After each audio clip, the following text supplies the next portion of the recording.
Hello? Who is this? Who are you trying to reach? What's that noise? Popcorn. I only eat popcorn at the movies. You never told me your name. Why do you want to know my name? I want to know who I'm looking at.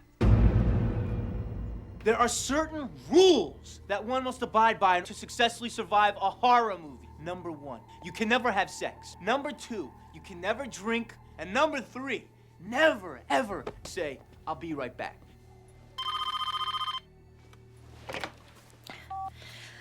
Hello? Do you want to die, Sydney?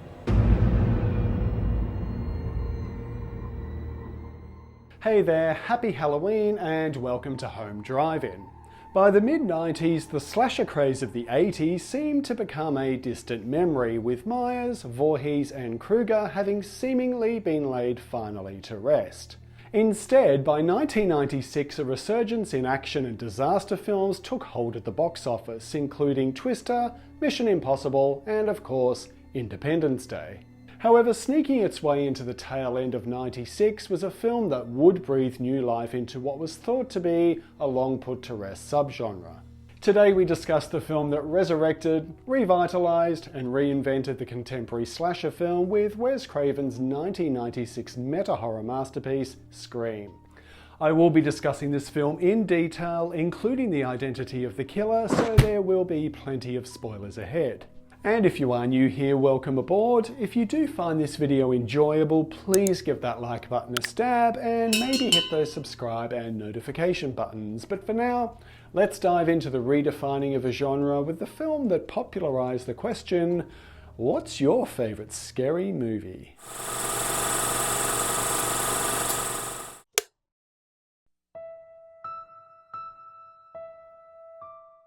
Released in 1996, Scream begins when a teenage girl receives a series of phone calls from a stranger who quizzes her with horror movie trivia before killing her and her boyfriend.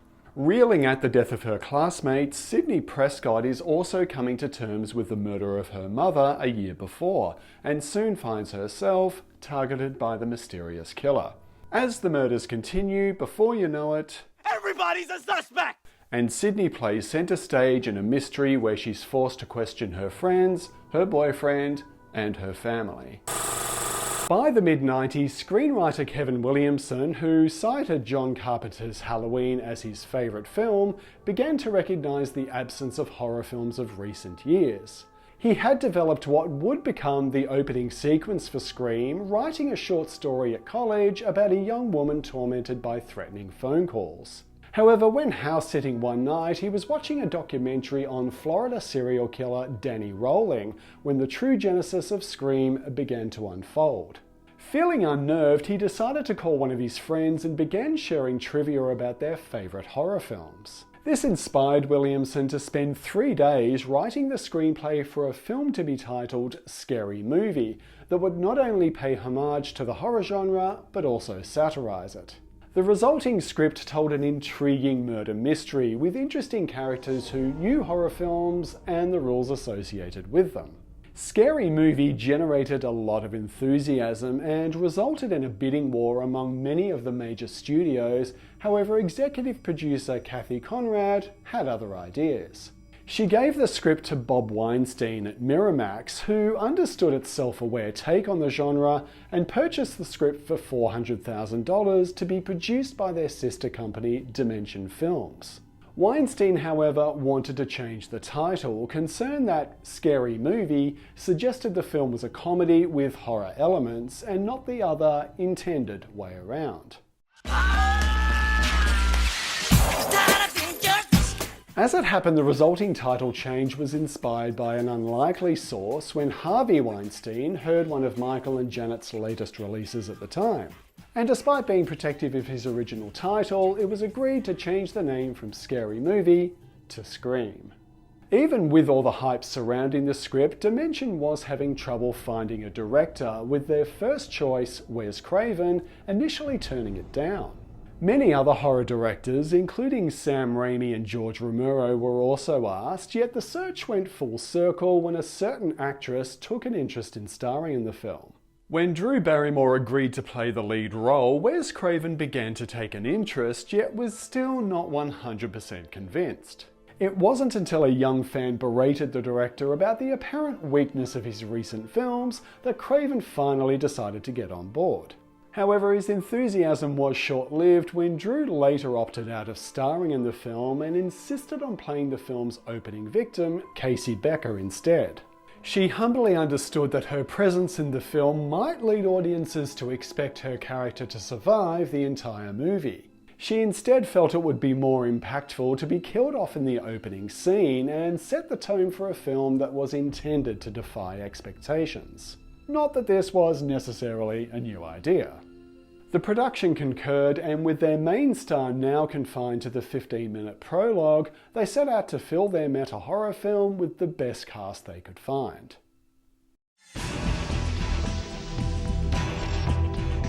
Searching for someone to replace Drew for the lead role of Sidney Prescott, many actresses were considered, including Brittany Murphy and Alicia Witt. However, Neve Campbell, who was becoming a household name on the TV drama Party of Five, won the role as she showed the innocence and strength the character needed. Campbell loved the script and was no stranger to the horror genre, having just completed the supernatural teen film The Craft. A few actors were considered for the complex role of Billy Loomis, which, yes, is a homage to Sam Loomis from Halloween, which was itself a homage to Sam Loomis in Psycho, but I digress. Miramax pushed for Vince Vaughn, who was about to break out with the comedy film Swingers. Being a bit old for the part and reportedly failing to audition due to illness, Vaughn nonetheless made it to the granddaddy of slasher franchises in Gus Van Sant's remake of Psycho. For better or worse. It's worse. Having also appeared in The Craft, Skeet Ulrich had been contacted to arrange an audition, yet for one reason or another he was unavailable until fate finally intervened. Skeet had driven his girlfriend Lenora Scelfo to audition for the opinionated cheerleader in the bathroom scene, a part that she ultimately won. When the actress mentioned Skeet, the casting director went out to meet him, who auditioned on the spot and proved to be the perfect actor to play Sydney's intense and brooding boyfriend. Skeet's likeness to a young Johnny Depp, who first appeared in Wes Craven's A Nightmare on Elm Street, is often believed to be the reason for his casting. However, Wes insisted that he cast Skeet for talent alone and claims he didn't even notice that the two looked alike. And we believe you, Wes. Many wouldn't, but we believe you. Matthew Lillard was also cast under similar circumstances, as he was in fact escorting his then girlfriend to an unrelated audition when spotted by Scream's casting director. She approached Matthew saying, "Hey, you look right for this role. You want to audition?" Which he did and won the role of Stu Marker, Billy's goofy and somewhat unhinged best friend. For the role of Sydney's best friend, a few actresses were considered, including Rebecca Gayheart. Yet having been recognised in the indie film The Doom Generation, Rose McGowan won the role of the fiercely loyal but carefree Tatum Riley. Knowing that Neve Campbell had already been cast, it was actually McGowan's idea to dye her hair blonde when auditioning, so her naturally dark hair wouldn't clash with her co-star. And since every circle of friends needs its movie geek, the search for soon-to-be fan favourite Randy Meeks ultimately boiled down to actors Breckin Meyer and Jamie Kennedy. Kennedy, however, absolutely nailed the audition and won the role of Woodsboro's favourite movie nerd and rounded out the cast of Scream's teenage characters. Originally intended for one of the younger cast members, David Arquette approached Wes Craven for the role of Woodsboro's bumbling police deputy, Dewey Riley. Wes agreed and later admitted to taking a chance on David, who nonetheless became what he would ultimately refer to as the heart of the franchise. Arquette would also reflect and thank Wes Craven profusely for the opportunity, as it ended up being the best thing for his career and ultimately his love life. For the role of the ambitious reporter Gail Weathers, both Janine Garofalo and Brooke Shields were considered, yet a certain TV star had been campaigning for the role. Eager to shed her good girl image of Monica Geller from the TV sitcom Friends, Courtney Cox won the role of the tenacious newswoman and Deputy Dewey's love interest. A partnership that ultimately ventured off screen as well. As Gales put upon cameraman Kenny, actor W. Earl Brown, who'd collaborated with Wes Craven on New Nightmare and Vampire in Brooklyn, was earmarked specifically for the role. In the role of Sheriff Burke was another Craven collaborator, Joseph Whipp, who, possibly typecast, also played a police sergeant in A Nightmare on Elm Street. Liev Schreiber has a quite literal walk-on role as Cotton Weary, the man convicted of murdering Sidney Prescott's mother. While 80s kids may recognise Gremlins and Back to the Future co-star Frances Lee McCain as Tatum and Dewey's doting mother. Scream would also feature some uncredited cameos, including Linda Blair as a nosy reporter, and the Fonz himself, Henry Winkler, as the rather handsy Principal Himbry. And finally, Wes himself appears as Janitor Fred, looking suspiciously like another Fred we came to know and love from one of his previous films. With all cast set to appear in the film, there was still one more crucial actor to be found, someone who wouldn't need to be seen, just heard. You like scary movies? Uh-huh. What's your favorite scary movie? It was actually Drew Barrymore who prompted Scream's iconic phone voice actor, since she wanted someone she could actually play against while filming the opening scene. Established voice actor Roger L. Jackson was simply going to read his lines to Drew off camera, which were later going to be dubbed by a different actor. However, it soon became apparent to Wes Craven and the rest of the production team that Jackson was precisely the voice they were looking for. To enhance Drew's performance, Jackson was actually on the phone with her while filming the scene, but kept secluded in a different room to ensure that Drew never actually saw him. This was also the case while filming Neve Campbell's scenes, and by many reports, it was many years before she and Drew ever met Jackson in person.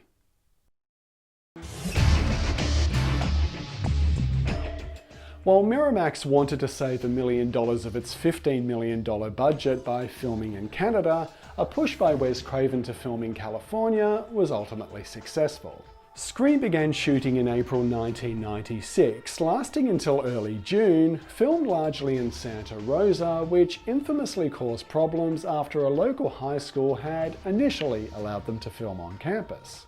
The production was welcomed with open arms until the school board read the script and got wise to the film's subject matter. They objected strongly to some of the gruesome content, specifically featuring children in danger, and decided to revoke their invitation to film there. Their decision was also influenced by the high-profile case of Richard Allen Davis, who had recently been convicted of the kidnapping and murder of 12-year-old Polly Klaas. The production was instead invited to film at the Sonoma Local Community Center, a former elementary school which doubled for the fictional Woodsboro High. Nonetheless, the headaches caused by the Santa Rosa School Board prompted a somewhat vindictive Wes Craven to make a less than favourable mention of them in the film's closing credits. Wes would later mention in the DVD commentary that one of the school board members who objected to the violence in the script was later arrested for physically assaulting his wife. Well, I guess that's the definition of the word irony. Ready, and action! Eager to get their little meta-horror film underway, filming began with the iconic opening scene, which took place within the first 5 days of production. Wes Craven lived up to his reputation as a nurturing, protective father figure to his crew, especially Drew Barrymore, whom he knew had to deliver a strong performance. Furthermore, Wes wasn't shy about pushing the actress when he deemed necessary, and armed himself with the knowledge that Drew Barrymore was above all else a lover of animals. The actress had earlier mentioned a news story about a pet owner who deliberately set a small puppy on fire in a horrific act of animal cruelty. So when he felt that Drew wasn't giving the emotional terror needed, Wes would quietly utter to her, "Drew, I'm lighting the lighter." The scene was shot in a real house in Glen Ellen, requiring a late-night filming schedule which ultimately alerted the local sheriff's department.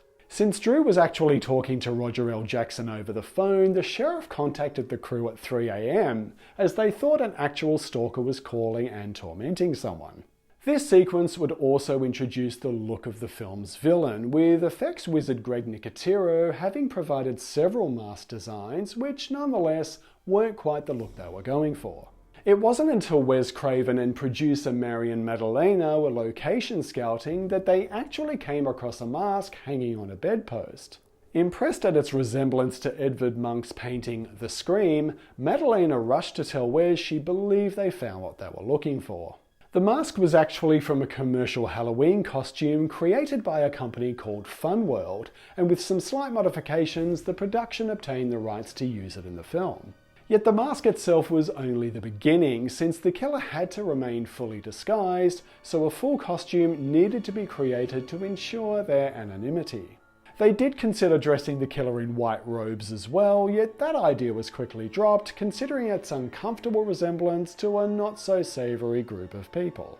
Instead, the costume designer went with the now iconic black robes, which I think we can all agree frames the epic Ghostface mask perfectly. And while the actual killer and actor who played them would get their moment in the finale, much of the scenes in costume were performed by stunt performer Dane Farwell. According to Wes Craven, Farwell also invented some of the killer's unique mannerisms, such as wiping the blade of his knife after each attack. This opening scene establishes the film's meta nature almost immediately, including a cheeky reference to Wes Craven's A Nightmare on Elm Street when Casey offers a critique of its sequels.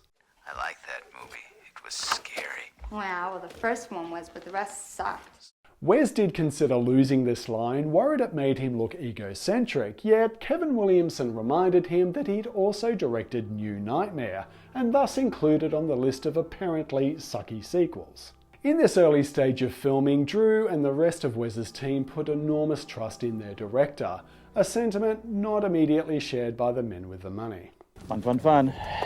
Back at Miramax, the Weinstein brothers seemed unhappy with several things, ranging from the look of the killer to Barrymore's apparent lack of sex appeal. Furthermore, they didn't seem happy with the dailies coming back from production, allegedly stating that they looked like they'd been shot by a TV journalist.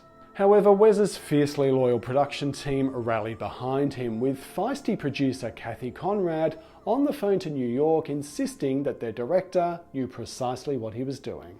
Yet to prove himself, Wes organised the prologue to be quickly edited in sequence for the Weinsteins to preview.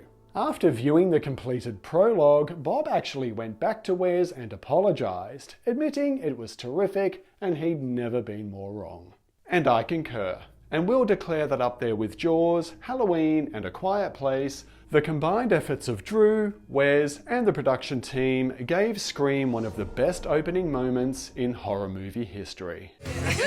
The Weinsteins may have overshadowed the production, but as with the title change, they did manage to cough up a good idea every now and then. Bob was concerned that after the opening scene that no murder took place until well over an hour into the film, and felt they needed a kill to amp up the tension. This prompted the inclusion of Principal Himbry's death scene, which in turn would help the finale of the film to logistically play out. Later at the party, when Randy receives a call informing him of Himbry's death, the remaining partygoers rush out to investigate, leaving only our main cast behind for the killer to prey on. And speaking of Scream's final act, the party scene, which takes up the final 42 minutes of the film, was shot over the last 21 days of production and became known as Scene 118, the longest night in horror movie history. Taking place in a single location, Scene 118 was shot at a remote house in Tamales, which had recently been purchased by an elderly couple who sadly passed away soon after. Filming the party scene involved 12-hour night shoots, and despite being shot in the early summer, the cast and crew still had to endure some fairly cold temperatures. However, the shoot was certainly more difficult for some than others, with Rose McGowan in particular suffering a few scrapes when filming her memorable death scene.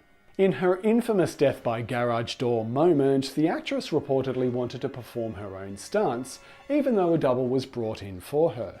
Rose was able to fit through the doggy door quite comfortably, and so not to fall through it while filming, the crew had to nail her shirt to the door frame. Cuts and bruises aside, she reportedly enjoyed doing the scene and later went on to declare that making Scream was to date her favourite filming experience. Furthermore, a scene in which Gail Weathers runs her news van off the road was, according to Wes Craven, the result of a stunt gone wrong. The van was supposed to flip over and land on the side of the road, however it drove headfirst into some bushes instead. Luckily, the stunt woman driving was securely harnessed and walked away from the incident unscathed. However, McGowan's bruises and stunt mishaps were quite trivial compared to the agony experienced by Skeet Ulrich when filming his death scene. When Billy gets stabbed with an umbrella, the stunt person was meant to aim for padding under Skeet's shirt, which they hit successfully the first time. However, on the second strike, Skeet was hit right in the chest, which may not have been too bad if it weren't for one small detail in his medical history. At 10 years old, Skeet had open heart surgery, which left a specific place on his chest quite painful to touch due to the surgical wiring under his skin. This take was ultimately the one used in the film, and Skeet's painful reaction is 100% genuine. However, I am getting a little ahead of myself here. You're crazy, both of you. Actually, you prefer the term psychotic. You'll never get away with this. Among the many tropes established by the slasher films of the 1980s is that the killer seems capable of not only impossible tasks, but also being in multiple places at once. I mean, if we look at the original Friday the 13th, we're expected to believe the sole antagonist, a middle-aged Mrs. Voorhees, is capable of such feats as hanging a grown man from a tree, hanging another on a cabin door, throwing a dead body forcibly through a window. Thus, part of the genius of Kevin Williamson's script is his understanding that audiences have accepted these plot conveniences as simply part of the genre. However, he cleverly flips this tradition by explaining how such unfeasible events are possible, with the then shocking revelation that Scream has not one killer, but two. Surprise, Sydney. The two-killer reveal in Scream is undoubtedly its most genius move, and at the time had audiences reeling at how cleverly they'd been manipulated. It was unclear at the time what the motive should be for Billy and Stu's rampage, with some believing it's scarier without one, while others felt that there should be, so they ended up alluding to both. Which is why Billy declares that the lack of motive makes their killing spree more frightening, before revealing the real reason for his actions. Shooting Sydney's showdown with Billy and Stu required the young actors to maintain high levels of energy, yet that didn't mean they didn't have a little fun on set in the process. Matthew Lillard fondly recalled one particular moment when he, Skeet and Neve, all drenched in Caro syrup, sat around playing with a sticky concoction in between takes. However, the blood substitute also led to one of Matthew Lillard's many ad-libs in the moment when Skeet was supposed to throw a phone receiver on the table. The phone got stuck to Skeet's hand, completely missing the table and hitting poor Matthew in the back of the head, who responded with this unscripted line. Hit me with the phone, Dick! As the film was being made, the killer's identity was shrouded in secrecy. However, Skeet Ulrich almost let the cat out of the bag well before the film was released. He was interviewed about a previous film he was working on when they casually asked what he was doing next, and let out that he was playing a serial killer in an upcoming horror film. Realizing his mistake, he hurriedly notified the publicist, and the interview was pulled before it could be aired. Oh, close call. Ultimately, the grueling 3-week saga of filming Scream's notorious Scene 118 prompted the production of t-shirts to be worn by the cast and crew. And you can also buy one of your own. Links in the description, no affiliate, just sharing the love. When Scream wrapped in June of 1996, after facing anxious investors, angry school boards, and long night shoots, the film had another major hurdle to overcome: the MPAA. As much as they admitted to enjoying the film, the MPAA was prepared to brand Scream with an NC-17 rating, which Bob Weinstein, knowing his target audience, was not going to risk. Scream had to be resubmitted to the MPAA 9 times, with the board objecting to much of the violence, demanding cuts to a number of scenes. Among these was the death of Steve Orth, which was originally much more graphic, while the shot of Casey's father approaching his hanging daughter was sped up to reduce its time on screen. Tatum's death was also cut to reduce the shot of her head being crushed, while some shots of Billy stabbing Stu were removed as well. And they even made them cut down the scene in which they killed Kenny. You bastards!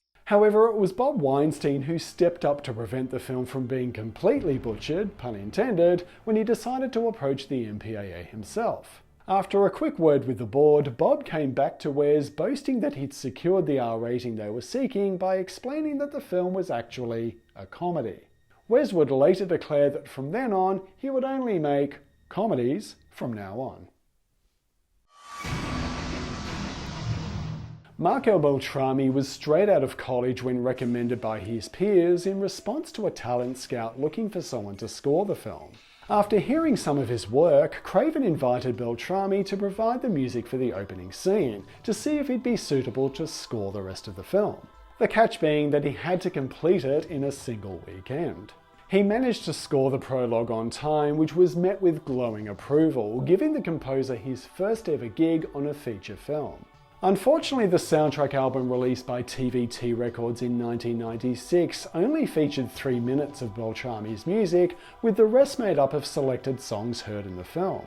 The album sold quite poorly, which is a shame nonetheless, as the songs featured are enjoyable, including Soho's Whisper to a Scream and Alice Cooper's School's Out. The album also included Red Right Hand by Nick Cave and the Bad Seeds, a song that would become the signature anthem for the Scream franchise. The album also included Gus Black's acoustic cover of Don't Fear the Reaper by Blue Oyster Cult, which horror fans will remember from the original Halloween and more recently Ty West's X. In 1998, the soundtrack was released by Varese Sarabande alongside the score for Scream 2, yet still only had about 12 minutes of Beltrami's music for the original film. In 2011, Varese Sarabande released Scream, the Deluxe Edition, with 25 tracks, which was at the time the most complete version of the score, yet limited to 2,000 copies. Yet finally, in 2022, the complete score for the first 4 Scream films was released by Varese Sarabande on CD and later on vinyl, to coincide with the release of Scream 2022. Hello? Hello? Who is this? You tell me your name, I'll tell you mine. Scream was released on December 20th, 1996, during the festive season, which was a gamble at the time, yet Bob Weinstein was adamant it was a tactful move. He knew that Christmas was typically reserved for family films, meaning that a horror movie would have very little competition. Yet when it only made $6.5 million in its opening week, it looked like his ploy had failed, and fears were building that Scream would become a box office failure. However, it then brought in about the same amount in its second week, which was unusual since box office takings typically taper off after a film opens. Yet by the third week, Scream was performing even better, with critical praise and positive word of mouth dragging the film into the light. And the momentum just kept going as week after week Scream continued to make bank, lasting a whopping 31 weeks in theatres and raking in almost $175 million worldwide. The film's critical response was mostly pleasing as well, with many reviewers praising Williamson's clever and self-referential script that also managed to provide the scares. Roger Ebert, with his history of snubbing many slasher films during the 80s, also commended the film's satirical and fresh approach to the genre. However, one thing most critics seemed to agree upon was the likeable ensemble cast, which was attributed as one of the main reasons for the film's success. With the horror genre well and truly back in action, Scream spawned its fair share of imitators, with several teen horror movies released in the following years. Are you suggesting that someone's trying to make a real-life sequel? Who'd want to do that? Sequels suck. Scream has launched 5 sequels so far, creating a franchise that, contrary to Randy's theory, has maintained a pretty consistent quality throughout. Okay, many fans pile on Scream 3, but if that's the weakest film in your franchise, I'd say you're still doing pretty well. With the original trilogy wrapping in 2000 and the oddly timed Scream 4 released in 2011, the first 4 films were directed by Wes Craven until the reins were taken over by Matt Bettinelli-Olpin and Tyler Gillett. Scream 2022, more commonly referred to as Scream 5, and Scream 6 introduced new main characters, Sam and Tara Carpenter, yet still include our legacy cast, save for Neve Campbell's highly publicised absence from Scream 6. However, the trailer for Scream 7 has just dropped and is set for release in early 2026 and will feature the return of Campbell with none other than Kevin Williamson hopping in the director's chair. Thankfully, all films maintain the meta and whodunit plot ingredients while remaining current with their commentary on sequels, trilogies, reboots, and Hollywood altogether. And while Scream is a meta look at the horror franchise, it was never intended to dive into full-on parody. That was later left to the experts. Hello, Drew. After the original Scream trilogy was completed, Dimension Films poked fun at their own meta franchise with a parody of the series and other movies of the subgenre. This time sticking with the title Scary Movie, the film stars Anna Faris and Marlon Wayans and is an almost beat-for-beat remake of Scream, yet laced with childish jokes and gross-out humour. Scary Movie launched a franchise of to date 5 movies that left no stone unturned with its parody of a range of films in and out of the horror genre. Hello. Hey, killer. No, please! A Scream TV series running for 2 seasons aired on MTV in 2015 about a town with a dark past and a young girl terrorised by a killer known as the Lakewood Slasher. The first season received mixed reviews, yet the second fared somewhat better, and both were praised for maintaining the energy and satire from the film series. One of the more controversial aspects of the show, aside from the absence of Roger L. Jackson's voice, was the redesign of the killer's mask. There were rumours that the change was to avoid paying to use the original, yet executive producer Jamie Paglia insisted that it was a creative decision to suit the show's darker tone. However, the original mask and Roger L. Jackson returned when VH1 took over the series for a 3rd season in 2019, featuring an unrelated story and characters. Known as Scream Resurrection, the season ran for 6 episodes and features an Atlanta football player with a dark past who becomes the target of a new killer. The season received mixed reviews, with some critics praising the characterization, while others felt it was light on the thrills and hardly worth the 3-year wait.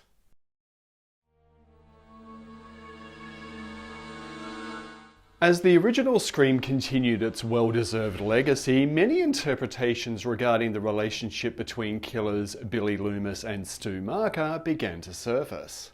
And while I must confess I was initially cynical of the theories regarding the supposed homoerotic undertones between the pair, it seems these theories have now been validated. As an openly gay man himself, Kevin Williamson later declared that Billy and Stu were inspired by the Chicago-born teenage killers known as Leopold and Loeb. In 1924, the pair kidnapped and murdered 14-year-old Bobby Franks in what was believed to be a crime of passion, and during their interrogation admitted to being in a physical relationship. This case also became the inspiration for the 1929 play Rope by Patrick Hamilton, which was later adapted by Alfred Hitchcock into the film of the same name. The murder was allegedly planned well in advance, with the affluent pair wanting to commit the perfect crime, much like Billy and Stu, who appear to boast about the planning of their killing spree. Watch a few movies, take a few notes. This then leads to the popular speculation that Stu was probably infatuated with Billy to some degree, who in turn used this to his advantage to convince him to be his partner in crime. I have left some links in the description to some videos and articles that really dive into this theory and the case that inspired it, so check them out as they're fascinating to get into. Scream has an extensive home media history, being released on DVD by Dimension Home Video, which included a commentary with Wes Craven and Kevin Williamson. The commentary includes many interesting anecdotes, including Wes pointing out Neve Campbell's habit of touching her nose and hair, and encourages viewers to look back at how many times she does it in the film. Yeah, like somebody's actually going to take the time to do that.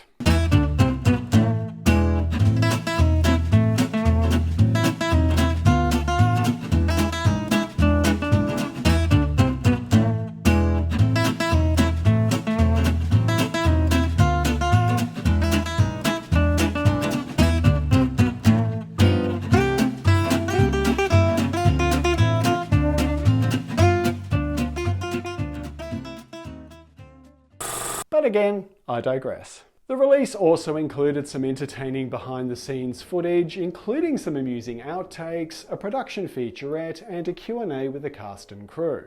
The film also received a Laserdisc release in 1998 with a director's cut that restored 20 seconds of footage originally cut to avoid the dreaded NC-17 rating. The film was released on Blu-ray by Lionsgate in the US and UK and Roadshow Entertainment in Australia, coinciding with the theatrical release of Scream 4 in 2011. However, in 2022, the 4K release by Paramount surprised audiences by looking very different from the initial Blu-ray transfer. I'll leave the technical reviews to the experts, but the 4K release to me vastly improves the original look in terms of colour, yet I don't see a massive change in sharpness or resolution. There are several YouTube videos out there that compare the two releases, and I have left some links in the description, yet I feel the 4K release is worth it if you're a die-hard fan.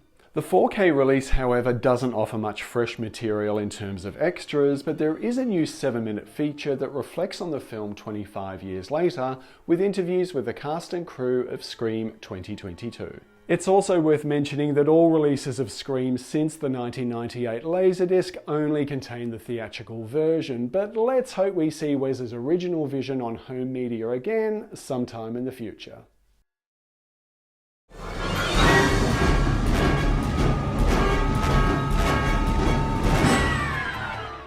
Scream is a prime example of a film with all departments firing on all cylinders, from the terrific cast and crew to the music and, of course, impeccable direction by the late Wes Craven.